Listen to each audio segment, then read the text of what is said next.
book is called The Smartest Giant in Town, made by Julia Donaldson and Axel Scheffler. George was a giant, the scruffiest giant in town. He always wore the same pair of old brown sandals and the same old patched up gown. I wish I was in the scruffiest giant in town, he said sadly. Look at him! He is really a giant! He is so big! But one day, George noticed a new shop. It was full of smart clothes. So he bought a smart shirt, a smart pair of trousers, a smart belt, a smart stripy tie, some smart socks with diamonds up the sides, and a pair of smart shiny shoes. Now I'm the smartest giant in town, he said proudly. George left his own clothes behind in the shop. He was about to go home when he heard a sound. On the pavement stood a giraffe who was sniffing sadly. What's the matter? Asked George. It's my neck, said the giraffe. It's so very long and so very cold. I wish I had a long, warm scarf. Cheer up, said George, and he took off his stripy tie. It didn't match my socks anyway, he said, as he wound it round and round the giraffe's neck. It made a wonderful scarf. Thank you, said the giraffe.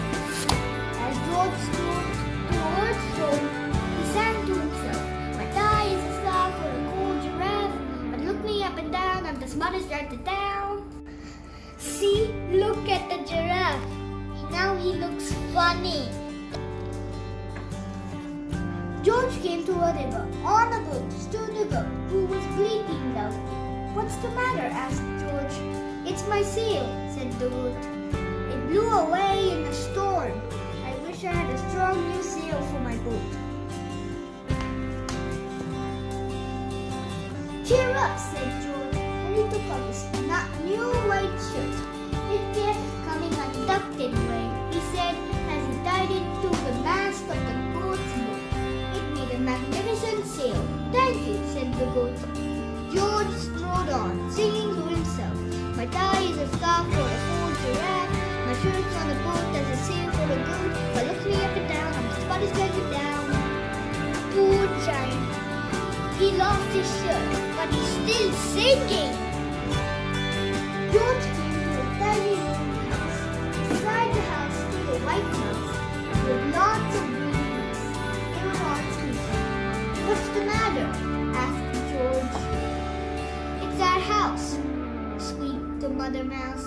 It burned down, and now we have nowhere to live. I wish we had a nice new house.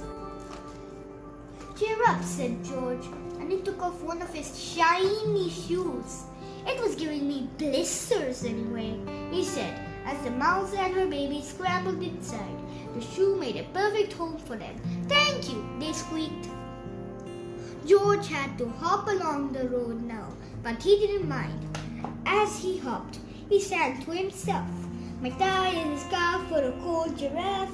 My shirt's on a boat as a sail for a goat. My shoe is a house for a little white mouse. But look me up and down, I'm the smartest giant in town. George came to a campsite. Beside a tent stood a fox who was crying. What's the matter? Asked George. It's my sleeping bag, said the fox. I dropped it in a puddle. I wish I had a warm, dry sleeping bag.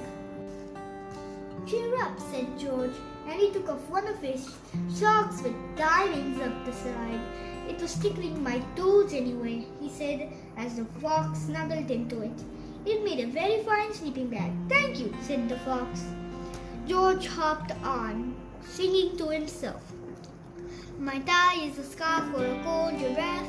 My shirt's on a boat as a sail for a goat. My shoe is a house for a little white mouse. One of my socks is a bed for a fox. But look me up and down, I'm the smartest giant in town. George came to a big squelchy bog. Beside the bog stood the dog, who was howling. What's the matter? Asked George. It's this bog, said the dog. I need to get across, but I keep getting stuck in the mud. I wish there was a safe, dry patch. Cheer up, said George, and he took up a smart new belt. It was squashing my tummy anyway, he said, as he laid it down over the ball. It made an excellent pack. Thank you, said the dog. The wind started to blow, but George didn't mind. He hopped on, singing to himself. My tie is a scarf for a cool giraffe. My shirt's on a boat that's a sail for a goat. My shoe is a house for a little white mouse. One of my socks is a bed for a fox. My belt helped the dog who was crossing the bog. But now we can see his red underwear. That's so funny. My trousers are falling down. I'm the coldest giant in town. Suddenly, George felt sad and shivery and not at all smart.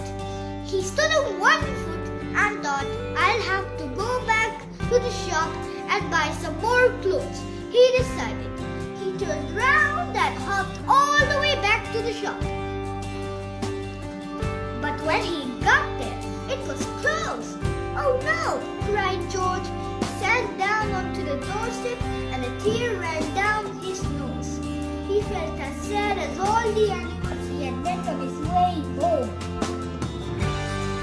Then, out of the corner of his eye, he saw a bag with something familiar poking out of the top.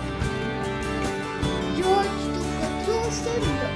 My gown, he yelled, my dear old gown and sandals. George put them on. They felt wonderfully comfortable and the coziest giant in town.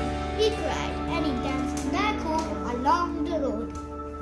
Outside his front door stood all the animals he had helped. They were carrying an enormous present.